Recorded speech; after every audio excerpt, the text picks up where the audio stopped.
Hello, and welcome to the Hollywood Outsider special WandaVision AfterHO. Today we will be talking all about the WandaVision finale, what it means for this show, and also what it could mean for the MCU. These will be in the feed typically every Monday after a new episode, but this one will be up a little bit earlier than that.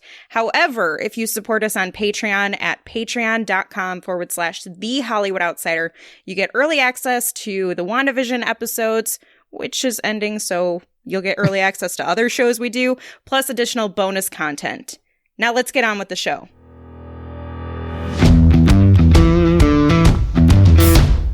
My name is Amanda Sink, and today I'm joined by my fellow ho, Aaron Peterson. I'm back! You back! I'm back! You made good on your word.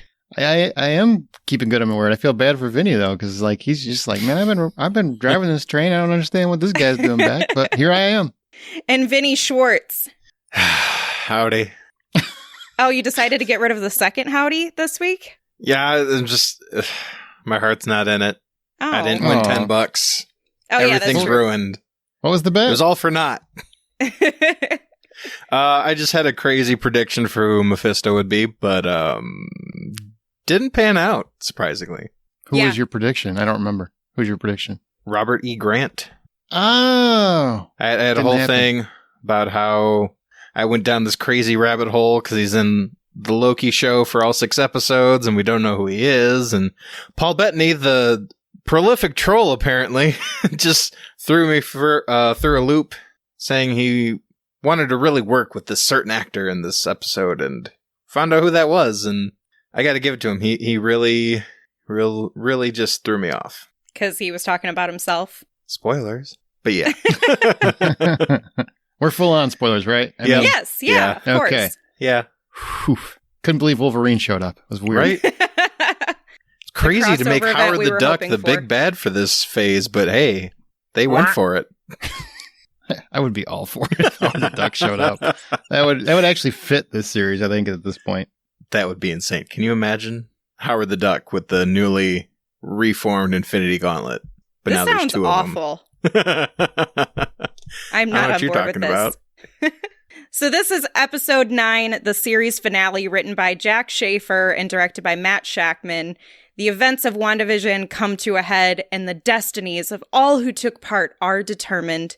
Wanda faces a final showdown against the person who has infiltrated her creation, while Monica and Jimmy fight to protect her as the series closes and Wanda's illusions begin to unravel. So let's talk about this series as a whole. Now that we're at our conclusion, apparently not getting a 10th episode. I don't know, whatever. But what do you guys think of it? I think it's ridiculous that people keep throwing out every theory that people had didn't come true. And I love that. I love that. I love when people are so determined that they're right that now they have to finally accept that they can't say they're right. That makes me smile. I was very disappointed, and none of my theories really, the big ones didn't come true. There's still potential for them to happen, just not in the show.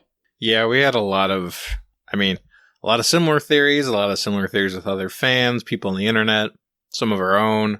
For the most part, a lot of them just didn't really go our way, hence me not making $10. That's the one that just stings the most. I honestly wasn't horribly surprised by anything. I really felt like, okay, so pretty much most of what I thought was going to happen, and not because I just wasn't overthinking it, I guess. Like, I wasn't diehard invested into what's going to happen. So I didn't have all of these maniacal theories running through like I normally would. I was just kind of enjoying the show and seeing where it went. I figured it was Wanda, actually, I didn't figure Agatha from my initial thoughts. I figured them because Vinny, and when I was here for the first episode, brought up how Agatha Harkness and and kind of her position in the comics. I'm like, oh, well, she's going to be ultimately the villain, I think. And then from that point forward, I just kind of jumped on that, and that's where I was. Well, you nailed that one. No, you nailed that one. I just stole it and made it my own vision. Well, see what you did there. I'm going to have a lot of those. Yep. Yeah. Okay, Director Hayward. Oh, yeah. I can't believe he got one in there. Like, oh, I already don't like you. Stop. Wow. But yeah, that wasn't too bad. I'm definitely in the camp where, yeah, a lot of stuff that I came up with didn't come true, but overall, I still enjoyed the show. Just because what I envisioned didn't come true doesn't mean it's a bad show. I know a lot of people are disappointed and already ragging on it. I've already seen it on the internet, but it wasn't a bad show. I don't know why you're going to go ahead and discredit the whole show because the ending didn't match what you thought. Two things. I want to add to that. I want to jump on that. Two things. One, Paul Bettany and his cameo nonsense affected the internet. He stated that there's a cameo that rivaled Luke Skywalker and an actor he always wanted to work with. And I just want to say, I think looking back now, he's probably speaking about himself. Where were you for this conversation 3 minutes ago? Yeah, it's what we mentioned because he's just troll extraordinaire. Yeah, well, I'm saying I'm agreeing with that. That's one thing. Sorry. I'm concurring. Okay. I love the troll. I think he's a fantastic troll and good for him. We need more of that. It's just fun to play with the internet, although they didn't respond to that. And then, of course, everybody wanted that super jacked up movie cameo that we didn't really get.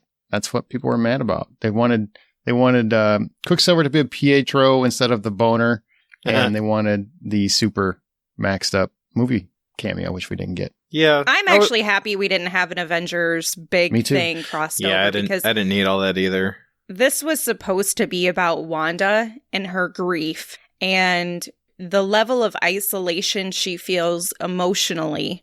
And for her to just be like, okay, let me bring in all of these other people, that's just not what she would do. And it's not what the show should have been about. And so I'm glad they didn't take that direction. As a big Scarlet Witch fan, I appreciated how much they invested in her character in this series and how much comic book fans are kind of the worst, where they always want everything should be like the comics. And now we have a time where they actually do pull a lot from the comics. They didn't necessarily retcon things. They just found their own loopholes to make the comic stuff happen in an established MCU world. But I was just really, really happy with that because I always wanted her to get some big spotlight and show the level of power. And she's a flawed character as a human because her emotions can be manipulated so easily when she's vulnerable. And that's what controls her powers to some degree. And so it makes for a really interesting drama, if you will. So, you know what I found was really funny is I knew she was the Scarlet Witch, but it wasn't a comic I ever read, so I didn't really know the comics at all. And I've just always called her the Scarlet Witch. I had no idea in my Marvel Cinematic Universe brain that she hadn't actually technically become the Scarlet Witch. She was just Wanda Maximoff. So when it was like the last episode, when they said, you're the Scarlet Witch, and people on the internet were like, oh, she's the Scarlet Witch. I'm like, who didn't know that? I don't understand. Now I understand it better. I mean, they should have known. I don't understand how that's a big reveal other than like that's. It seemed like it. I mean, even Hayward's like, what's her name? It's just Wanda. Oh, she doesn't have one of those funny nicknames? Okay, whatever. Moving on. That was like in episode 1 or 2. I didn't know that she hadn't quite become as powerful as she could be. Like she's now understanding the full abilities that she has, right? Which I get now. Yeah, and we slowly got more and more of her powers throughout the show until finally she's like, okay, yeah, no, I'm the Scarlet Witch. Hell yeah, I'm the Scarlet Witch. Sorry, Brie Larson, you are incorrect. You are not she's the super strongest incorrect. Avenger. Yeah, I'm not even like a Brie Larson Captain Marvel hater. Like I thought the movie was fine, but yeah, no, sorry, not close. You can, and also, can the internet be a little nicer to her? Because she was making a joke and everybody took it so seriously. Like, well, as you said earlier, comic fans can be the worst. And although I will say depends. not worse than Star Wars fans. I can say that. Yes, that's true.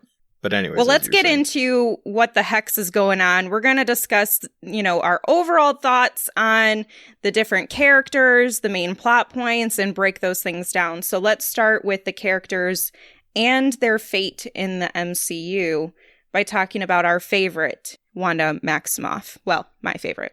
We already know now that she is the Scarlet Witch. She's accepted her power. I think Elizabeth Olsen was amazing. She really took her acting to another level, especially with this character. We've seen her really heightened emotions before, especially in Age of Ultron and in Avengers, but this is kind of where we get to see a wide array of her emotions because she really connected with the different sitcoms and those portrayals, her grief, her sorrow, her happiness, her love, everything in between. I absolutely loved her, and I cannot think of anybody who could play the Scarlet Witch better now that I've seen her really fully flesh it out.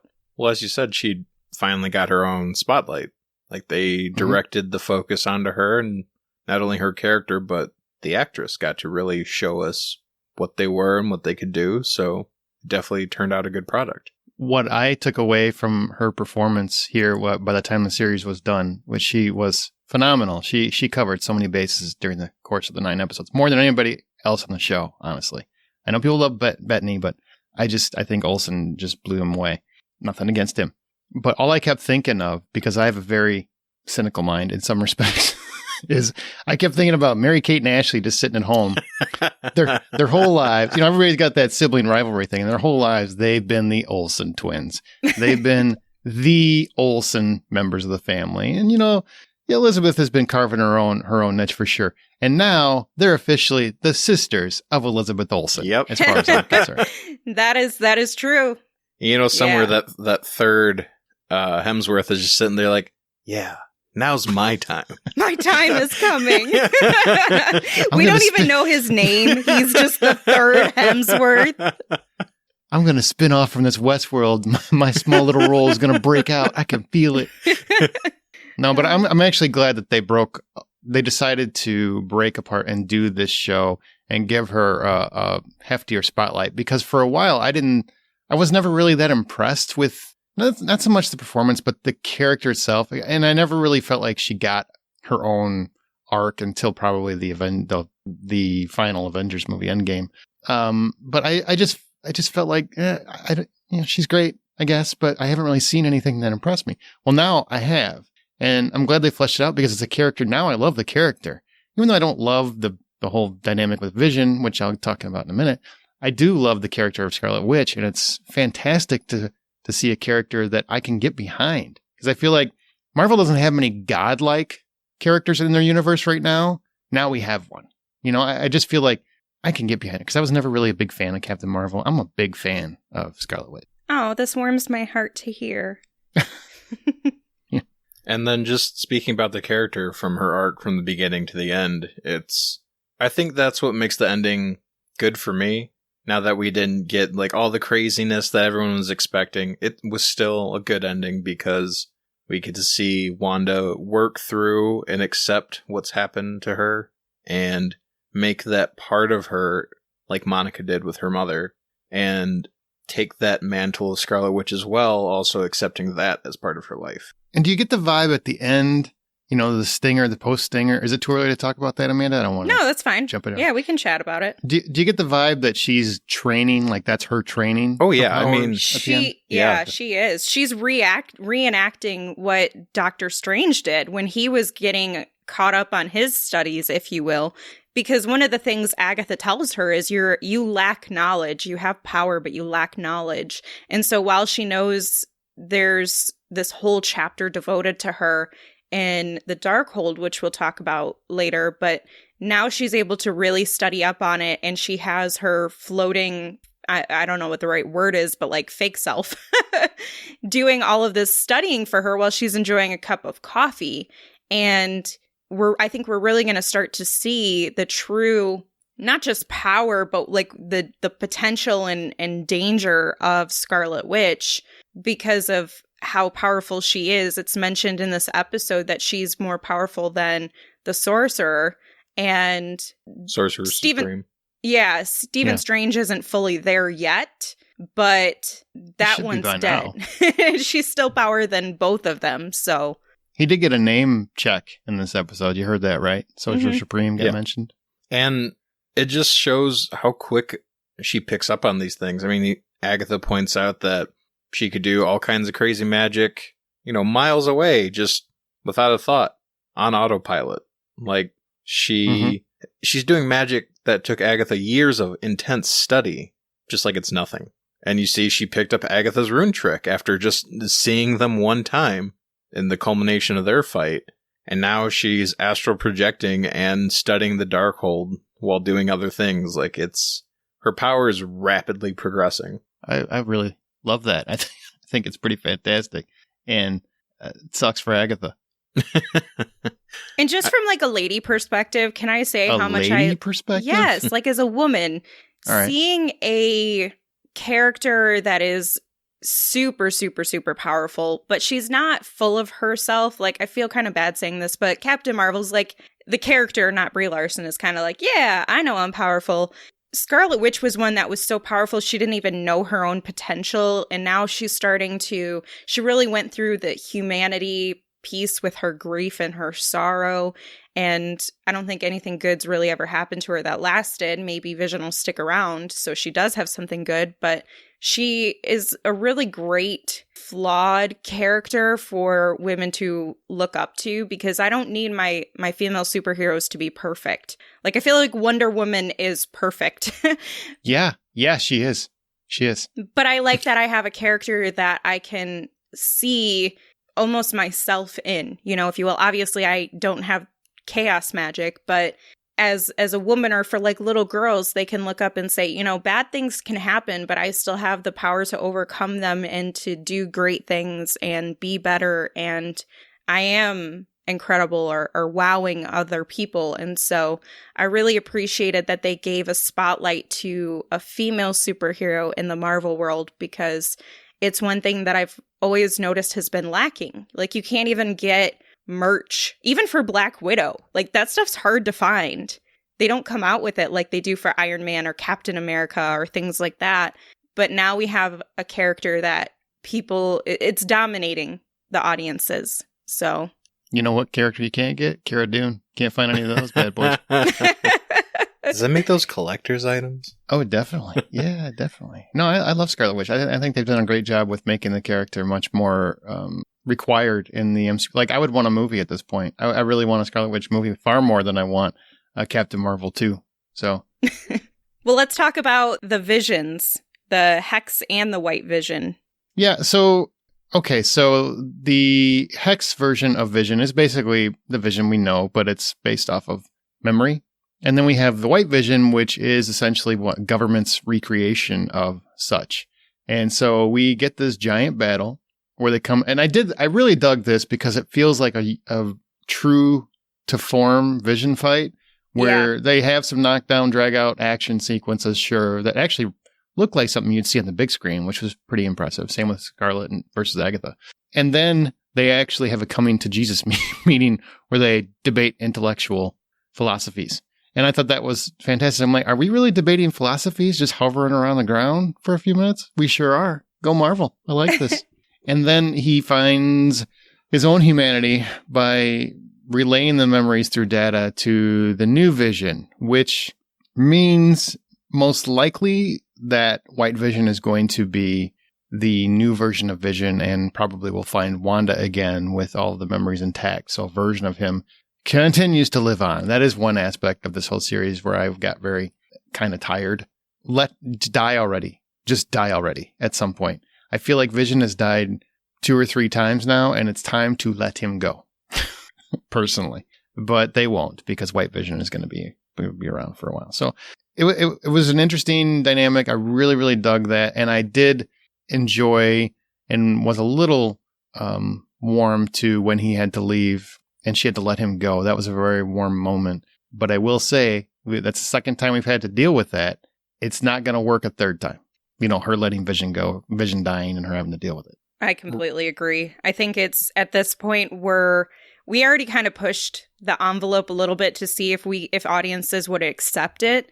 And I realize it's only happening because Scarlet Witch has so much power that she would probably do anything possible to keep bringing him back. But at the same time, they could have let him die, and then she could have just gone about her life because she had accepted it. She had finally accepted it. She knew this was the best thing to do.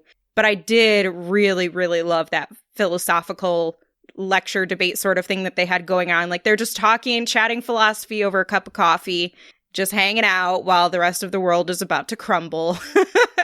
And I don't think they're going to keep rehashing that.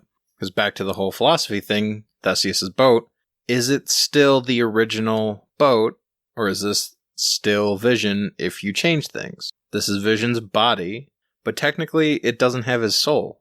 Yeah, The Hex It Vision, seems like, like it got him, though. well, Yeah, the Hex he Vision, transferred it. the Hex Vision unlocked memories, but this Vision didn't technically.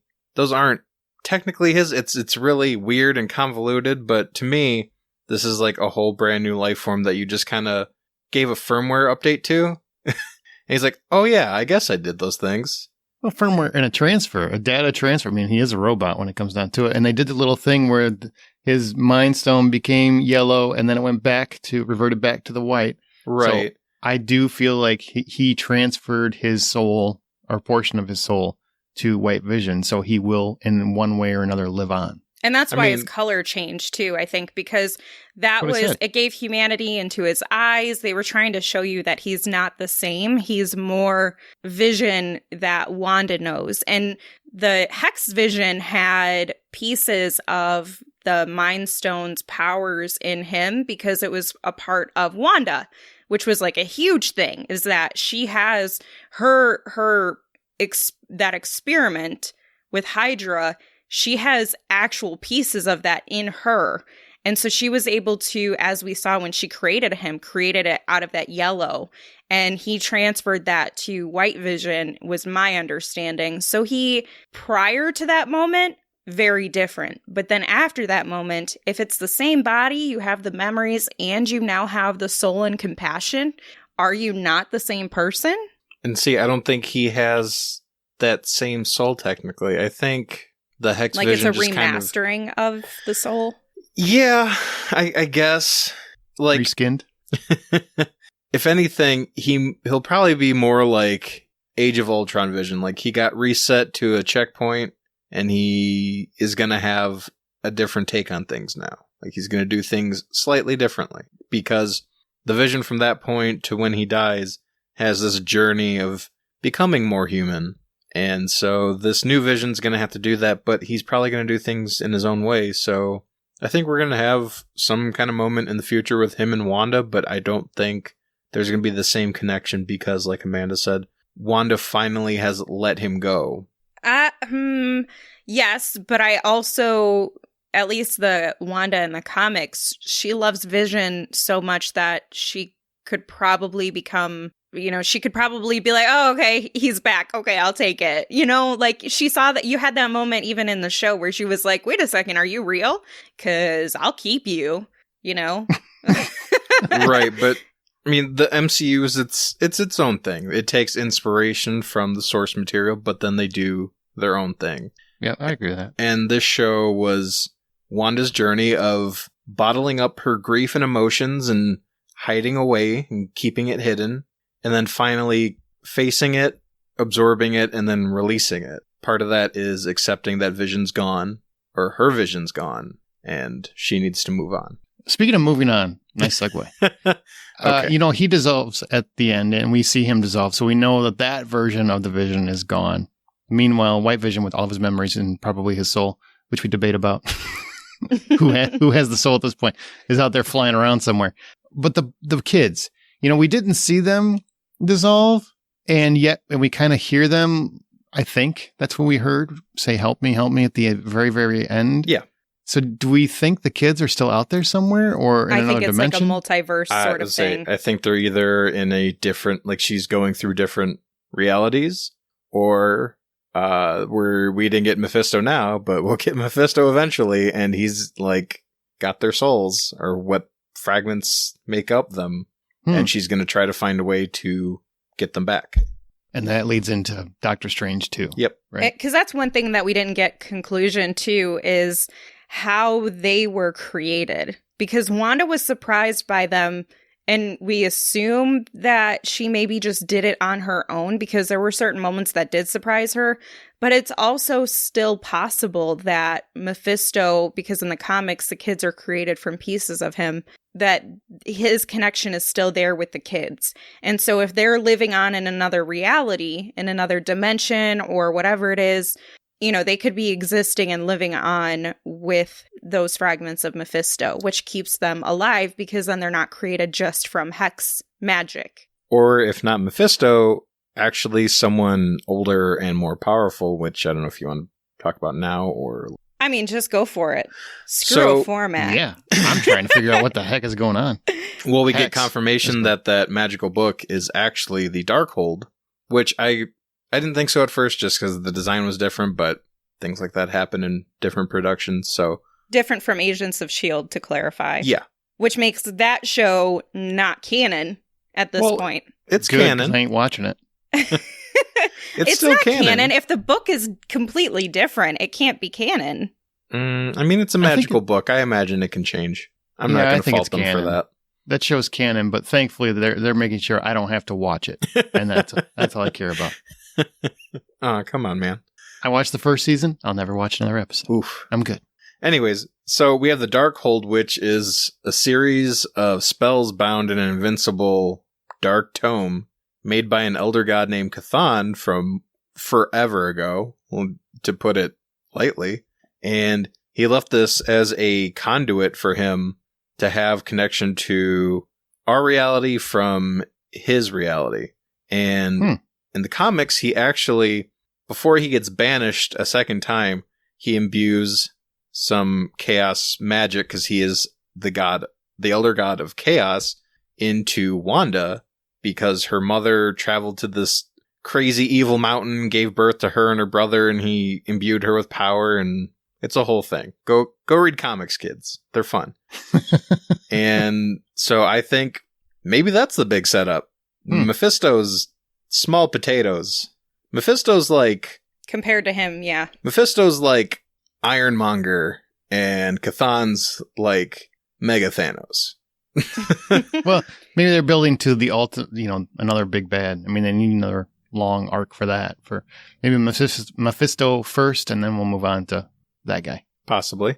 Well, and if that's true, Wanda using her magic and going through the realities, like those different dimensions, it opens up the potential for him to essentially portal into this reality that she's existing in.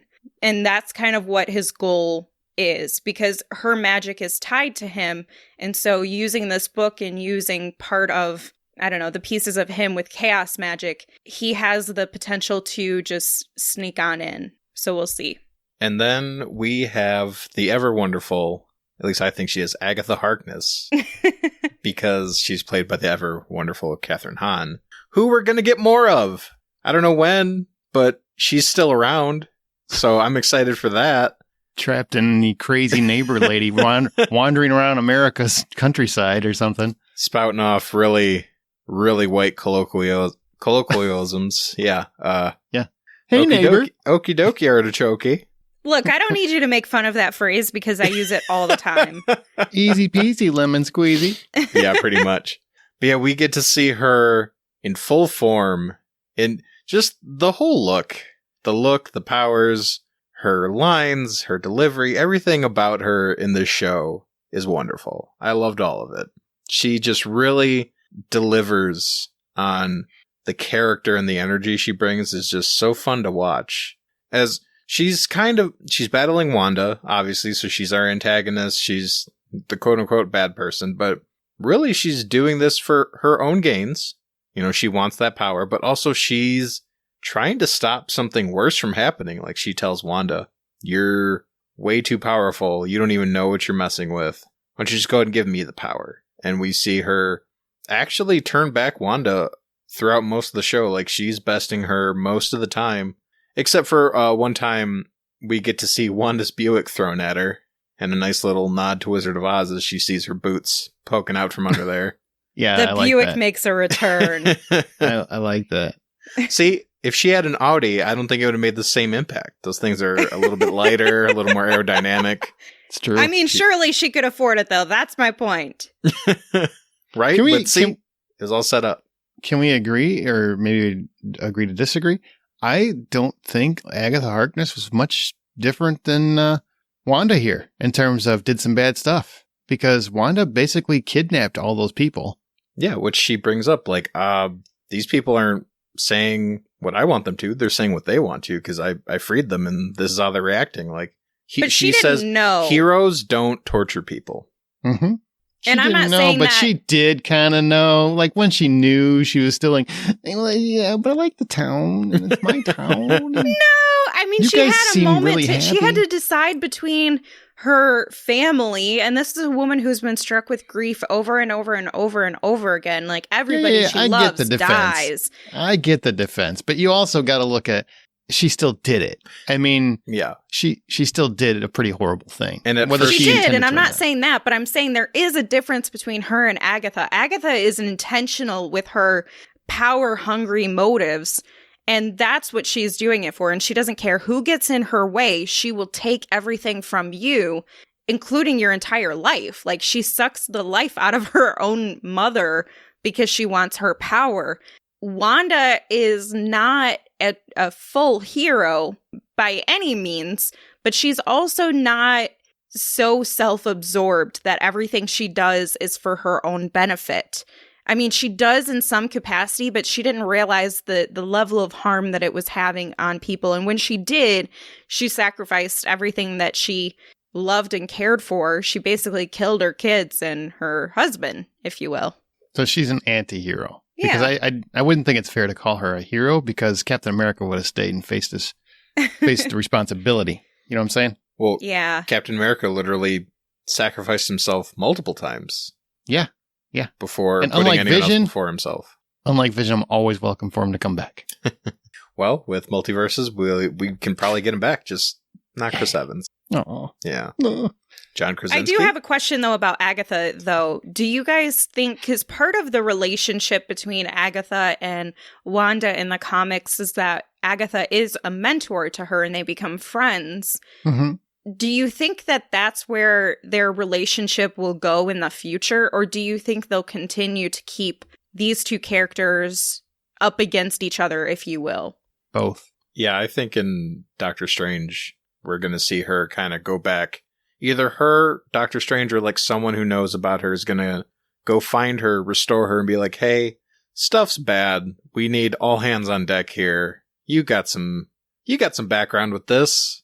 How about you lend a hand? Yeah. And then she'll I try can to see manipulate the situation to her benefit that. Yeah. at some point. And there was some debate on the internet. How is she still in the wacky neighbor if they got rid of the neighborhood? She, in her head, she only fixed her head. So Right, it's just right. wherever she's at. It's not, Yeah. the actual location doesn't matter. It's just the person Right. that's trapped. Yeah, everyone else Yeah. is going to be back to normal. She's the only one who's going to be back in sitcom world, which is going to be great. I dug it. I really dug it. And I think it's great that Catherine Hahn had a #1 single or something. And Right? Hey, that song is my jam. I don't get that. I mean, it's catchy, sure, but I'm not going to listen to it on the old Spotify while I'm going for a run. I But downloaded hey, the trap remix. I was going to say the I'm glad remix fans is dig just it. killing it. Oh my God. It's so good. But we should mention how much, I mean, I know Vinny mentioned it, but Catherine Hahn was pretty incredible here. Like, I knew she was talented, but I always felt like her performance was it was just the same. It was the same type of character all the time. Mhm. And here we really got to see different sides of her. We got to see her be real bad. We got to see her be manipulative. We got to see her be really nice and sweet and charming and then just really funny. I feel like we got a full scope of her talents, and I just never fully appreciated Catherine Hahn as much as I did in this series. Shame on I you. was surprised, honestly. The last 2 episodes, I was pleasantly surprised that she held her own because she did shift quite a bit from.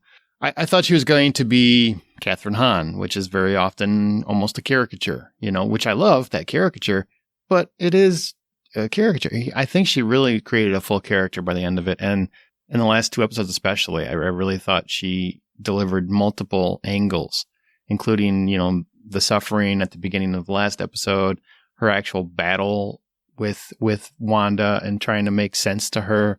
I mean, there's a lot of different emotions at play, and I thought she really did much better than I thought she was going to. So I was impressed. Well, then we have our other big, she's pretty much a hero so at this point. She's not done anything wrong, and that's Monica Rambeau.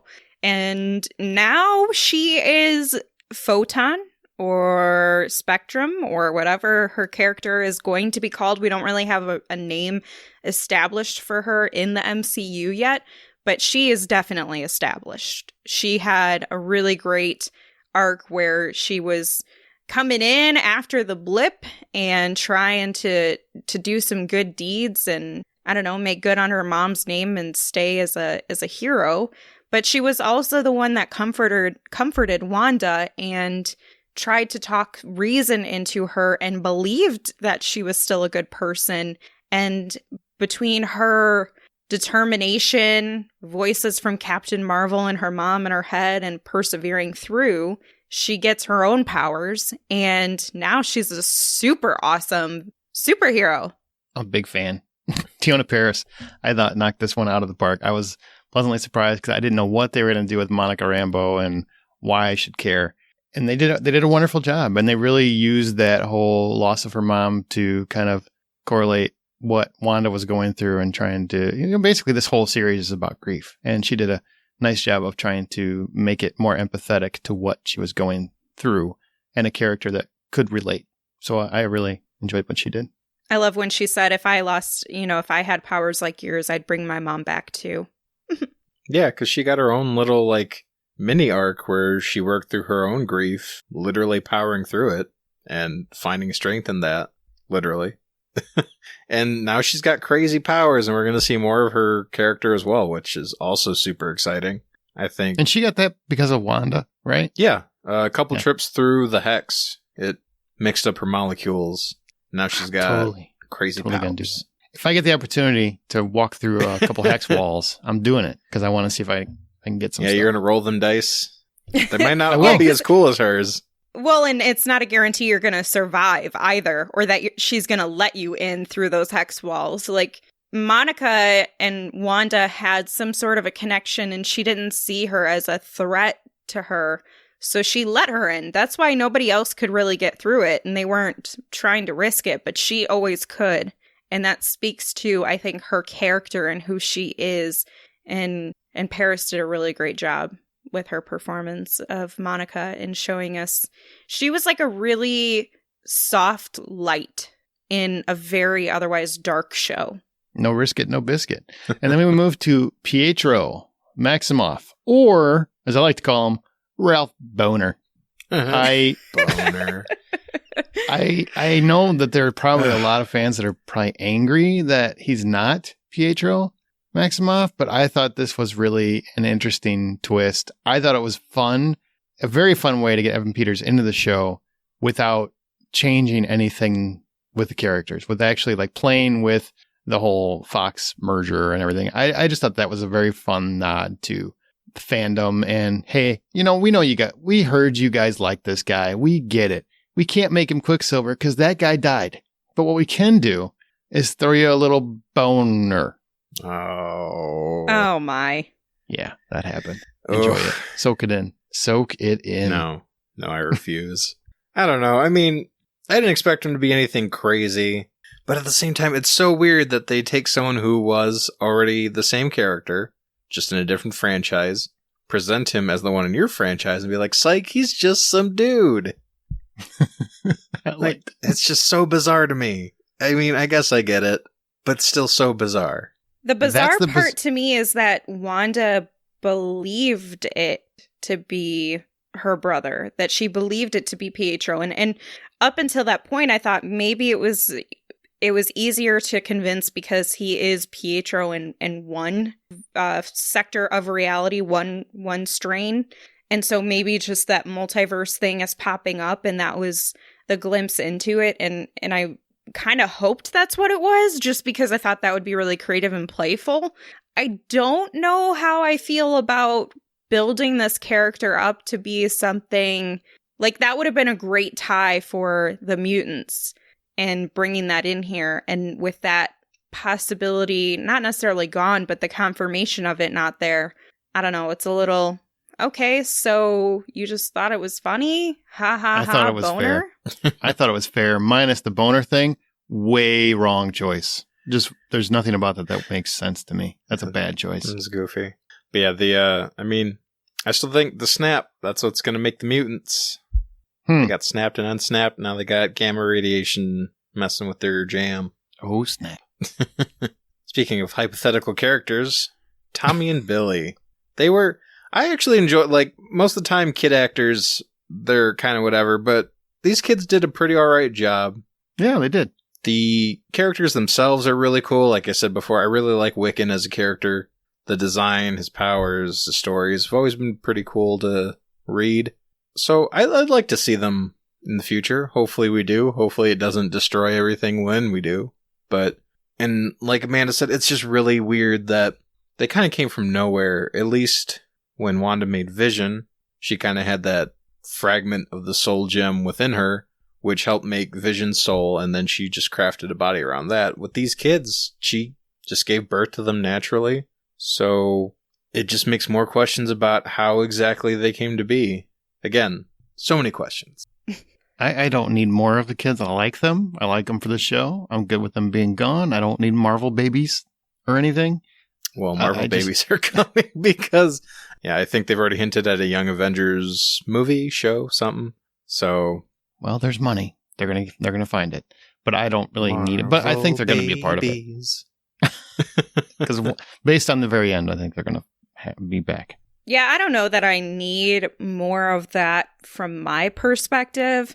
I think Julian Hillard and Jet Klein are the kids actors. I think they did a fine job. I like that they gave more to these characters than, like, people didn't even know about them that much, and they certainly didn't have a lot of agency or life to him. Like, he was just kind of blah. But I also just don't care that much. I only cared because Wanda cared, if that makes sense. Yep. No, it does. Yeah, I can definitely get that. And if they do come back in the future, I do want to see them aged up a little bit, more powerful, just so we can get more from the characters. And I definitely don't need to see them in every movie that when they finally do show up. But, you know, like I said, I'd like to see them one more time. It'd be a cool little send-off, something. They'll be aged up, and the quick one will be Evan Peters. Oh, my. And she'll be like, you look just like Boner. Ew. Ew. That also messed up my theory about Ralph being Mephisto, which I'm still mad about. But I mean, like, that okay, was whatever. a lot of people's theory. Yeah. Well, one really good thing about this show, amongst many, is Jimmy Woo and Dr. Darcy Lewis. I, like many, want to have like an X-Files spinoff with the two of them. Hex-Files. They were so much fun. What? X-Files. The Hex-Files. That's really clever. That's clever. But Jimmy Woo he showed up and I was surprised at his ability to bluff because I did not think he's kind of like a quirky character. I really didn't expect him to show up and be like, yeah, man, I already called my team in, and sneak that phone away and call and be like, hey, I need you to be here within the hour to come save us. And I felt like Dr. Darcy Lewis was a little underutilized in the finale. Like, they made her seem like she was a much bigger character in the beginning, and then by the end, they just kind of, like, fell off with her. It was very weird to me. She got, like, one line, right? Yeah. Yeah. Have fun in prison, which is so great. It was a good line. Yeah. It was cute. It just felt like it was uneven how much they used the characters throughout the series. Yeah, I thought it was really bizarre. She showed up for that, and then she didn't even stick around for the conclusion. Like, they just kind of shoot her away like, oh, she said debriefings are for losers or something like that. And they just kind of like, oh, okay, I guess she's not even going to show up for the end. That's cool, I guess. And that did disappoint me a little bit more than most things, because I legitimately thought she was going to have something cool to do. Like, yeah, I thought she'd get like weird powers or something. I don't know. I was expecting too much, I guess. I think fan expectations are usually at the sum of all disappointment. I would 100% be happy with her being incremental in other projects. I don't want a whole series. I think Jimmy Woo could carry one. I think he's engaging. Darcy, I just find her kind of grating after a while. She's a great supporting role. I don't want to see her leading the whole episode. That one episode where she was predominant was grating for me. I'm I loved it. Probably in the minority, but sorry, that's where I'm at. Well, Jimmy Woo's going to show up again in the Doctor Strange movie because, again, they need all the magic folks they can get. Oh, yeah. And we've seen his powers. Flourish. And the flourish. He steals a cell phone and nobody notices whatsoever. He's been Seriously, really working on those card tricks, that? too. Those card tricks are just, how does he do it? Yeah. Who doesn't lock their phone? Really? Seriously, this is 2021. Then we go to Director Hayward. That's the next one on the list. And he... is a dick. Yeah, he's kind of a dick. And it's a surprise to me. I'm just kidding. It's not. But why is Captain America always wanting to help the military? Because I can tell you, in every Marvel movie, the military apparently are the enemy. Because all they're doing is things that make us as fans mad. And this guy, once again, does the same thing. And we're saved by the FBI, thank goodness. But yeah, apparently he's not great either. He's going to jail. I thought he was a good guy. Just kind of a dick, but apparently he's also a criminal. Well, yeah. Apparently shooting kids is no big deal to him. Yeah. He wasted an entire clip. Yeah, he emptied that thing. He did not care. It's like, I'll He's hit like, one children, of them. what? But they're not real. I mean, they're not real. He knew they weren't real, so. Did he, though? Does that count? Yeah, I was going to say, I don't know that he does know that because... He just saw they had powers, and he's racist towards the metahuman community. Yeah. And he's like, yep, I'm going to cap these kids. Gonna cap these kids. He did go rather quickly for him. You know, now that I think about it, it probably didn't dawn on me because everybody's always getting their asses whooped in these movies, but he did try to shoot children very quickly. Yeah. Yeah, it did not take much. He just stepped out and he's like, yep, this is what I'm doing today. Obviously a guy who was babysat before. Or been disappointed in his own fatherhood. He's like, not you guys again. Bam, bam, cap, cap. I mean, I liked the storyline of why he was doing it. Like, I didn't agree with it, but I thought it made sense. Sure. You know, especially, I think the way Vinny phrased it on a previous episode really resonated with me about, you know, when you're observing this as a human and you're surrounded by all of these superheroes and their powers, like, eventually that's going to impact you in some way or another. Yeah, you want it. Give it to me. Well, that and like it's an old trope where, you know, heroes and villains go at it and the people caught in the middle are like, well, I'm sick of this. We're not doing this anymore. We're going to find a way to stop this.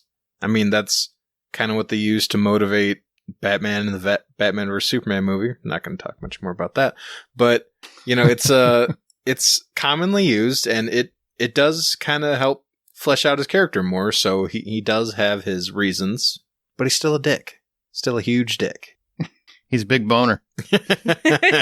Yeah, wasn't a fan of him. I mean, he just kind of sucked.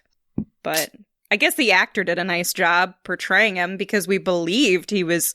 I mean, I, at least in the beginning, didn't think he was this bad. I didn't think he was like a big bad. And then by the end, I was like, oh, okay, I'm convinced. He's a jerk. Well, military leader guy, bit of a complex against superheroes... usually going to be pretty awful. Speaking of awful, how's the town of Westview going to do after all of this? They kind of just had their lives taken over for a bit. So for the whole thing, they were conscious to an extent. Like they were aware of what was going on, but they couldn't do anything about it. They were just kind of forced to play roles in a TV show. Mm-hmm. And they're always going to remember this. And you can tell at the end, like, they hate Wanda. Like, they want nothing to do with her. It's probably going to ruin a lot of other heroes for some of them, too. Again, just superheroes misusing powers. And they're like, yeah, you know what? Screw these guys. That sucked. Like, great. More Accords. We're going to have the Westville Accords. Westview Accords. I'm sorry. Westview Accords. Yeah, you got Dottie, a.k.a. Sarah's just like, let me at least see my child. Like, her character's been written away to her room for how long? Like, she got to come out once for the Halloween episode, and that's it. You got the really dark moment where Mr. Miss Hart's like, if you won't let us go, just let us die. I'm like, oh, Jesus. That's was pretty really morbid. dark Yeah. and deep. Jesus. I didn't think we were going to go there. But yeah, Westview is definitely going to be changed. Definitely not for the better after all this. Well, I mean, you saw the way they looked at Wanda when she was leaving with her Eminem 8 Mile look. She was like... Yeah, hoodie, the universal symbol of grief. Yeah, but they were all staring at her like, do we mob her now or do we wait? And then they remember, oh yeah, she can control our minds like it's nothing. Maybe we'll just hate stare at her until she goes away. Yeah.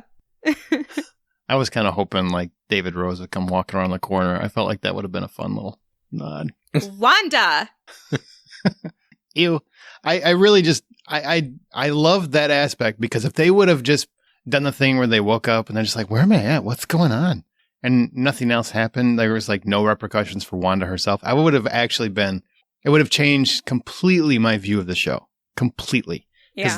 That was something I was worried about. Like the whole time, I'm like, if these people get released from this whole, Stockholm syndrome and they're like all good with it and they just can't remember stuff, I'm going to be irritated because they need to remember what she did. Like she did something really horrible, even if it wasn't intentional. She still did something horrible. She locked her kid up in a cage or whatever, man. That's dark. So she needs to be aware that she did something wrong, so that it's important to her to learn how to master it. That's why I thought it was very important. Yeah, there were definitely repercussions to her actions, and they're going to be long lasting. There are definitely consequences to her actions, even though she's a superpowered individual. And I mean, that's why they made the Sokovian Accords, to hold these people accountable. Like they dropped a whole city on where the city was. Stuff's crazy, man. Yeah. Every time there's an accord, guess who's at the center of it? Exactly. Oh. This is twofer. You just keep one up in it. Next time she's taking out a whole planet. Might She be a probably reality could. next time. I'm telling you, that's the other thing, is like the ending wasn't as explosive as I thought it would be. What? Because she worked through her grief on her own, and she accepted these things, and she wasn't forced to lose her happiness or her little paradise. So it wasn't as cataclysmic for her. So we didn't get that moment where everything was taken away, everything's bad, and then she just snaps. Instead, it's peaceful. She works through her grief somewhat normally, and then now she's going to start working on her powers, and I think the catalyst instead is going to be her using her powers. Well, except for the lightning bolt battle in the sky. Well, yeah. With, heavy lights and whatnot. And then the symbols, anybody know what the symbols meant? They're protective runes, like, because... Okay. All right. Again, she quick study when Agatha had her in the basement, and she had those in her basement, which also just speaks to Scarlet Witch's power, because Agatha had these in her basement, supposedly because that's the extent of her power. Like, she can control this little room, and whoever casts those specific runes is the only one who can use magic in that area. Right.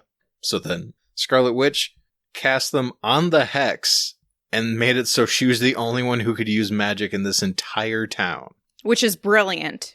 Which is insane. But also brilliant.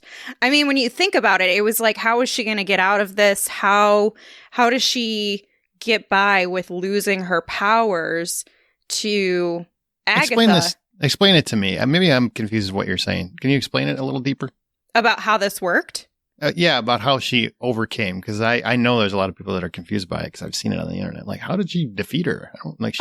So shaky skeleton hands. Yeah. Well, to me, it seemed like she made it look like she was actually being defeated, even though she wasn't. Like, she was losing some of her power for sure by attacking Agatha and giving some to her. But then she was also, at the same time, there were some blasts that she used of her magic that went to the outskirts. They missed Agatha. And there was actually one moment where she looks a little crazed, like, dude, that wasn't even near my face. How did you miss me? But it was intentional, because she was trying to throw those magic blasts at the outer layers of that barrier, if you will, of the Hex. So when she's doing that, she's able to kind of attach magic to it. And that creates the spell that only allows her to use magic within it, which is one of the more basic spells that Agatha was saying, how do you not know about this stuff? Because that's how she trapped Wanda in her basement, and Wanda couldn't use her magic, is by this runes ritual. So this allowed Wanda to continue to throw magic at her, but be able to take her own magic back because she still had some left. And she sucked that away from Agatha. Does that make sense? Yeah, if that's right. That's why I was asking. Yeah. Yeah, no, that's what I got from it. Well, let's talk about some of the plot points. We've talked about some of them and even maybe some of the weaknesses. Well, Wanda defeats Agatha, but keeps her around and sacrifices her Westview world. So she dumps old Westview and makes it back to what it was before, which was a dump. Just another burned out small town. So maybe they will be a little disappointed that their nice little happy sitcom world is destroyed. And well, it is in Jersey. So, but Agatha's, like we said earlier, wandered around the country and just, hello, neighbor, okie dokie. And the town is back to what it was. I felt like that was a very satisfying ending. It felt like Wanda learned a lesson. Agatha got her comeuppance, and the town got their lives back, even if they are going to be horribly messed up for some time, and they'll probably have a Netflix special about this. True crime. The Wanda Files. I appreciated that she won over Agatha, but that at the same time she was challenged. And she wasn't challenged because of power. She was challenged because of lack of knowledge, which was something that was reiterated time and time again. Like, she didn't even know about herself. She just knew that she had this power in it, and it happened. And I loved the way that they worked through the reveal throughout the series, where Agatha is showing her, you've had this your entire life. You've always been this. And so when it comes time to reveal her historic, if you will, Scarlet Witch prophecy, it makes sense. Everything lines up. And Marvel didn't do it in a way that retcons what they had told us in the MCU. They used that and built off of it. And I thought that was really, really smart.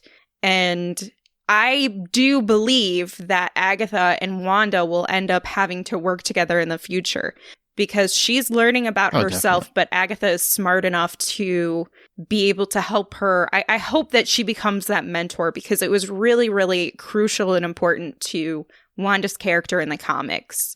I would equate it, quite honestly, to Uncle Ben, if you will. Easy killer. Easy. I'm just saying, those characters are catalysts for those superheroes to really understand themselves and find a level of control over what they have available to them. They put it in perspective. According to the MCU's history, then you'll never see Agatha again. Poof. Never be mentioned again. Poof.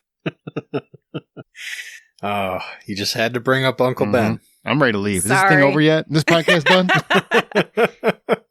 Yikes. Yeah, like I said, I think we will see her again, because Wanda's definitely going to need some help reining in her powers, especially the more she uses them and the more she kind of brings about this chaos that she doesn't know about. And it was smart how they kind of brought all this to be, because in the beginning, they literally had to change her lineage of powers just because of some corporate BS. I'm like, well, we're just going to sidestep that by changing a few things, and then came back around to where they could do those things. Like, they just folded it back in.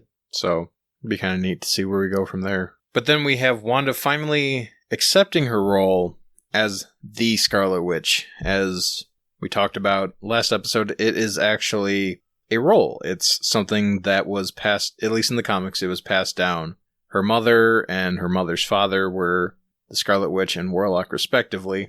So now she's the Scarlet Witch. But we have a slight change in the MCU where it was prophecy, like the Scarlet Witch would come about someday and probably be some harbinger of crazy bad things. Which we'll see that in the future, probably. But Wanda finally... Because at first she didn't believe that she was a witch or she was using magic or like her powers or anything more than something from the stone. And as she sees more and more evidence of what her powers can do and who she is and it's another thing that she has to accept is part of her, just like her grief. And she finally does take that into herself, and it culminates in her with her fun little red tiara thing, which headdress. I didn't know how they were going to do it. I didn't know whether they were going to do it. Like I said before, that thing always looks super goofy to me, but as far as the MCU costume goes, I think they pulled it off. It looks pretty good. Yeah, I love when you have an explosion of power, you get a wardrobe change. I think that's fantastic. And I dig the outfit. And I was like, all right, I like it because it's not, I and the hair. Yeah, and I know can't skip over the I know hair. she had a problem. I know she had a problem when she got the original outfit back in the day because it was little, like she's the busty one, so she's always got cleavage out. And this felt better. Yeah, it was basically like a red swimsuit, go-go boots, and a cape. Yeah, this felt like all right, you're legit. You're an Avenger. Yeah. And then, because Amanda mentioned earlier that we don't really see a lot of that female representation as far as like merchandise and franchising goes until now, because comics have come a long way, but there still is a bit more to go. Because we discussed this, I think, in the first or second episode of this podcast, that Wanda's powers were nebulous at best, and she was a background character. Like she was kind of a set piece, really, which a lot of female characters were back in the day. Like they weren't viewed as sellers. Like they thought girls didn't read comics, so who would want to see, a strong female superhero? Like they thought they wanted to see big buff dudes kicking butt. So they just kind of put them in skimpy outfits, and they'd occasionally say a quip or two, or they'd be a love interest for another character, and that was about it. But now we are seeing a lot more of that better representation. And I agree. I love her costume, the way her Scarlet Witch outfit changed. And, she got some really nice, beautiful, like, beach waves going on. Her makeup was done. Like, I was impressed with all of it. But to Aaron's point, that they were still respectful of Elizabeth Olsen's desires or wishes about how she feels dressing, because Scarlet Witch historically is very skimpy. Like she doesn't have much clothing at all. And so for Elizabeth Olsen, they really did a great job of making it conservative for her, but still making it a super cool costume. And I actually think that this works out really well, because now you have like kids, like little girls, they could wear a costume like this and it wouldn't be like, you're not wearing that out of the house. It's not Harley Quinn. Yeah. Or even Wonder Woman. Some of Wonder Woman's is a little... I wouldn't mind seeing 100 Scarlet Witches this Halloween over 100 Harley Quinns, because Jesus, is that costume played out. I would cry. I would cry if I saw little kids just running around in Scarlet Witch costumes. I hope real witches that are out there start using Scarlet Witch costumes and casting some spells in the streets, because, like, you can't burn us anymore, bitches. What? But then you're going to get those hipster witches that are like, we were into witchcraft before it was cool. I know, yeah. I've been doing it. My grandmother taught me. And then we have Monica, who develops her powers and becomes this whatever she is ultimately in the MCU. And she's going to space to meet with Nick Fury, I want to say. Yeah. Yes? Yes, that's pretty cool. And the Skrulls. So, people have talked about how the connections are going to work with the show into the movies and whatnot.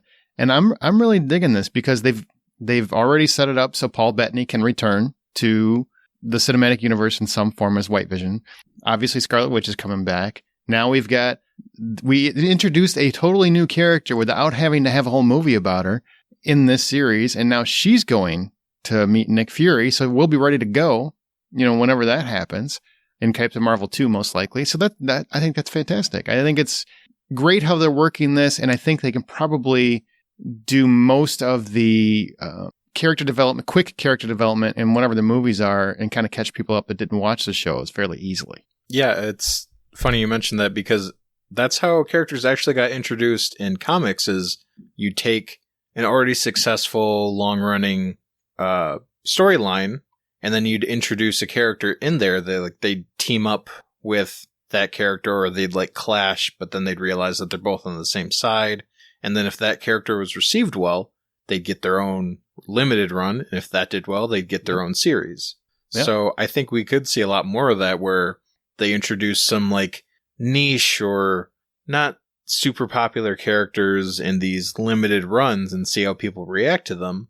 And then just go from there and maybe give them their own movie or spin-off or something. Yeah, and that's what they did with Scarlet Witch when she appeared in X-Men and how they developed her out. But I think to Aaron's point, too, it was really smart because not only are they building this character into this world and the Avengers world, they're tying it. It's not a character that just like, oh, she popped up.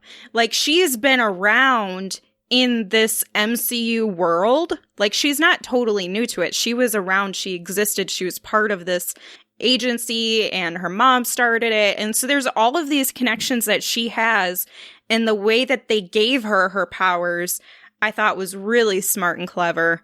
And again, we don't have to do a whole lot of an origin story to be able to throw her in and make her a character to live on her own. Yeah, I'm pretty excited about this. It makes me sad for the whole DC universe, because they could have been doing this too if they just would have had a better plan originally off the bat.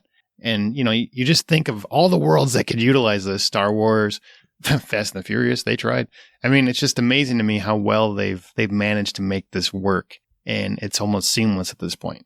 Well, that's why, like I said, I just, eventually when they're okay with letting out some secrets, I want to see Feige's roadmap, because it's just, I want to know how much is planned, how much is improvised, and when they started doing what, because it's honestly a feat doing what he did with this whole universe. Because a lot of people aren't even going to remember. There's going to be a generation of kids who aren't going to know that there was a time where you had just awful superhero movies that were just so laughably bad. And you're just like, that. I'm glad we don't have that anymore. I'm glad we're at where we're at now. Because, man, I can't do any more Fantastic Fours or movies like that. Green Lanterns, just, oof. I just heard an interview not too long ago with Ben Affleck, who obviously is Batman, the best Batman, I will say. And he had said how Kevin Feige is by far the best producer in the history of film. Like, he wasn't being grandizing or anything. I mean, he was legitimately laying out, like, here's why. No one else has ever come close to being able to map out something like this, like he has. No one. Everyone has tried, and no one has been able to do it. So that alone, I think, he should get some kind of special Oscar or some kind of special award. I imagine it is really phenomenal. It's a feat, like you said. Well, and the thing that comes to my mind is there are a lot of people in Hollywood who make a lot of money and maybe don't deserve it. He's one of the people who, like, maybe does deserve how much money he has, because he has a very brilliant mind to be able to seamlessly connect all of these dots. It blows your mind when you think about it. Even when they decide to do, like, we're going to go back and do a movie that happened before that, it's like they always knew it was going to happen or something. Even the times where they don't, it works so well. And this, I thought, was going to be awful. So, I'm not like you, Amanda and Vinny. I mean, I liked it. I don't think it's the best thing I've seen, and I didn't love it. I liked it. And I think it's okay to like things, but I expected to hate it. So because I just didn't like the concept. I am not a sitcom guy. I don't like sitcoms typically. And they did something very creative, very innovative, very original. And it's not the Marvel formula for most of this whole series. And they made it work. That's impressive as hell to me. And it really takes a leader who's got a vision that was unintentional, to take a shot at something like this and still pull it off, because it really does tie into everything. So it's kind of necessary, but he also took a chance, and it really helped build one of their supporting characters into leading status. And, you know, the other thing he did that DC hasn't bothered to do, at least I don't think they tried to do, he took the time to, like, lay the groundwork, build up these characters, and then finally have them come together in a movie like The Avengers, and then everyone's like, oh, so that's what you can do when you actually plan stuff like this. Like, okay, yeah, do whatever you want, because apparently you know what you're doing. DC saw that and they were only like 1 or 2 characters deep, and they're like, yeah, we can throw Justice League together. It'll be fine. Spoiler alert, it was not fine. Well, that's a topic for another episode coming soon. But as fantastic as everything was, we still have some unanswered questions. Like, what happened to White Vision? What exactly is going to happen with Wanda, and now that she's in possession of the Darkhold? What does this mean for the MCU as a whole moving forward? Are you wanting us to answer those questions? I mean, yeah, I already talked about most of them, so yeah. White Vision, going to come back in another movie. I mean, that's how Vision lives on. I feel like this is 9 episodes so they can find a way for Paul Bettany to stay in the MCU, which it worked. I think we're going to see Scarlet Witch do some crazy magic in Doctor Strange 2, and this is going to be a great example. When people say, well, how did she learn how to do that? She couldn't do that in the last movie. You can be like, well, I guess you didn't watch WandaVision, huh? You can be that snooty fan. And what was the last one? Just the MCU as a whole, like... Oh, I think it's going to be one interconnected world where everything functions on its own, but there's a lot of interlocking pieces. That's where I think we are now, and that's where it's going to continue to hold true in these series that connect to the movies. I love how, like, Avengers Endgame, Loki disappears. Now Loki's going to have a show. Most likely, what happens when he disappears? And that's just phenomenal to me. I'm like, you just found a loophole in your own movie, or created a loophole, right, so you can make a show and we can get their adventure. You just made yourself more money by doing something ridiculous. I love it.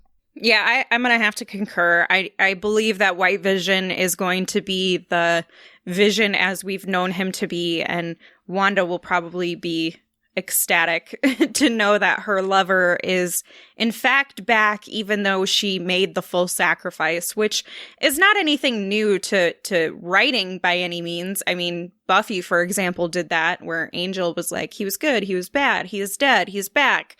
But he's a character that is, I don't want to say pivotal to her story, but the two of them work so well, and fans seem to really enjoy the two of them together, that I think they're going to want them to last. But I do think that Wanda is going to not only learn about her powers in the film, but she's going to be doing something that becomes so dangerous that it poses a risk or inherently brings upon a big bad that she and Agatha and all of them are going to have to battle together. And maybe that's my hope. I don't know, but that's what I think might happen. And I'm sure they'll continue, now that they've seen the success of WandaVision, even though it wasn't supposed to be the first one to come out, they're going to continue with this trajectory of like, okay, you get a really, really cool sideshow that ties back into the movies, and we'll create new shows or movies out of those shows because we found a cool character that we can introduce you to. I mean, there's an endless world of stories yet to be told in the Marvel world.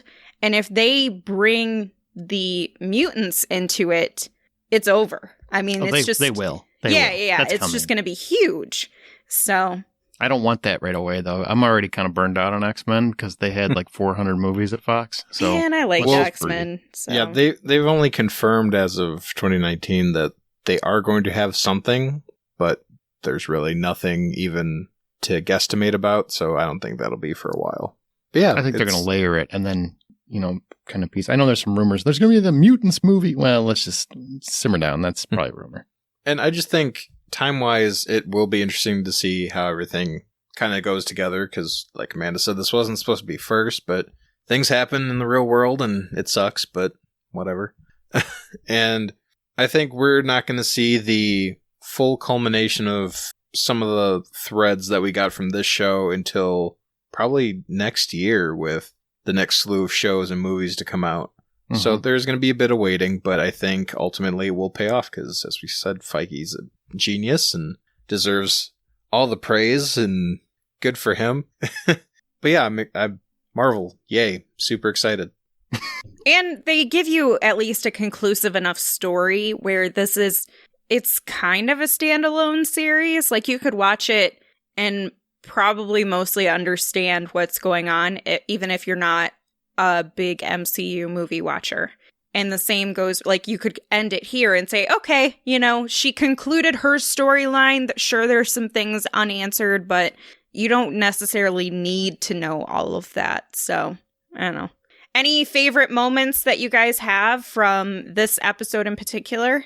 Oh, well, can we cover the whole series? Because, I mean, but they're still sure. from this episode. Yeah, you haven't been on every episode, so that's fine. I have. Well, you guys talk about it. It's going to be from this episode anyway. My favorite moment, I love when she became a Scarlet Witch. I thought that was fantastic and really kind of, I love just the whole, she's surrounded by this this red mist and fog, and then whoosh, her wardrobe changes and there she is in this fantastic outfit. I don't like the headdress, but I like the outfit, so I'll let it go.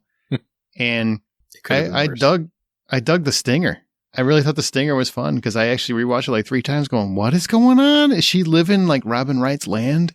She's doing that life? I said the same thing. I said the exact same thing when I was watching it. I'm like, what is going on? She's and then she's also up there on apparently a TV screen or something in the cabin or whatever, doing her magic mojo with the Evil Dead book, with the Necronomicon. So I just thought, wow, all right, I dig that. That was a fun little twist because it makes you think. And anytime you get one of these stingers where you think, that really, I love it. My third favorite moment is the townspeople coming to realize they've been basically puppets, meat puppets. Those are my favorites. Mine were pretty much anything with Catherine Hahn. Again, just gonna reiterate that.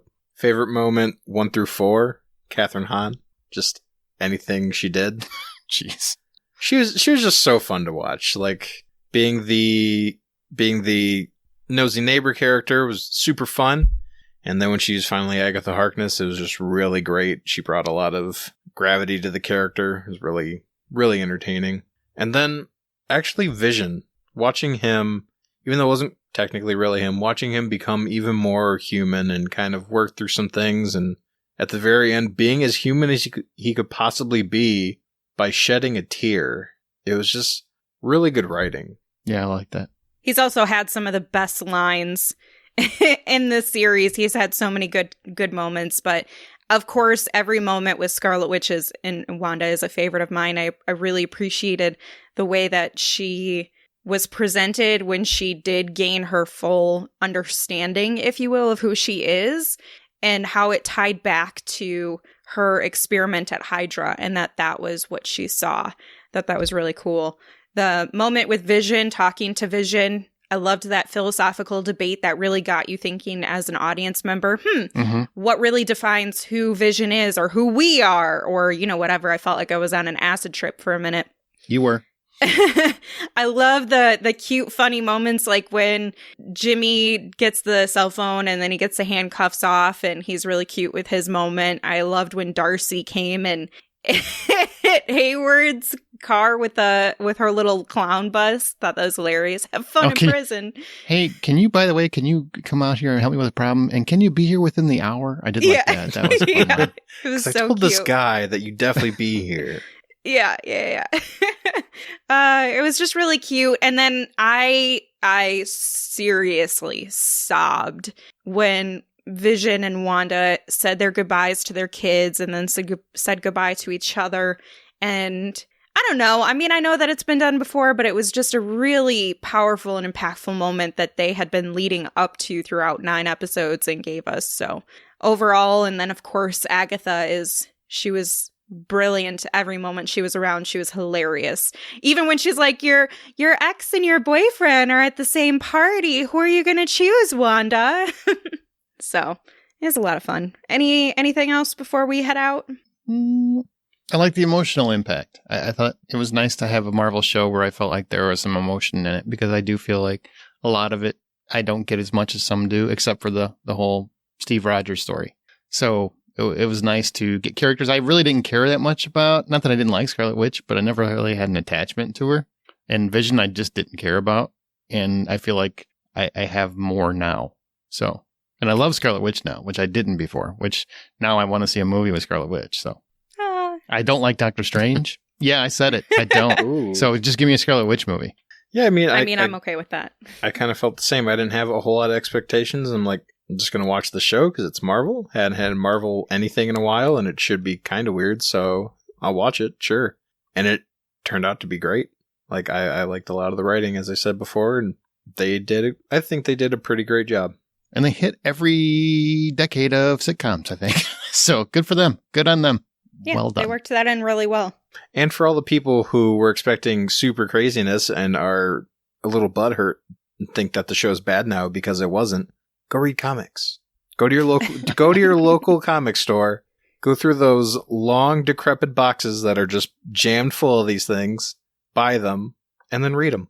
Oh, you know what else I love? Although I will say, like, the first 3 or 4 episodes, I felt like there's 10 minutes of story and then 20 minutes of filler almost, but it got better as it went on. I do love that Marvel is doing this consistently, or actually Disney's doing this consistently with their shows. They don't have to make them an hour long. 30 minutes, 25 minutes, 40 minutes, whatever it is. They're just telling the story they want to tell and not throwing a lot of padding in. And I love that. Cobra Kai is another one that does that great. I just like when shows are like, you know what, we don't have to be a whole freaking hour for every episode. Let's do it a little different. Yeah, they got a whole lot of show done in a short amount of time. Well, that's going to do it. 5-hour movie. That's going to do it for this episode of WandaVision AfterHO. You can find The Hollywood Outsider on your favorite podcast app at thehollywoodoutsiders.com and on Patreon at patreon.com/The Hollywood Outsider. Of course, on all of your social media links. Thank you to our current Patreon subscribers and those that are considering. We appreciate you. Remember, the next time that you watch WandaVision or the next Marvel show on your couch, buy popcorn.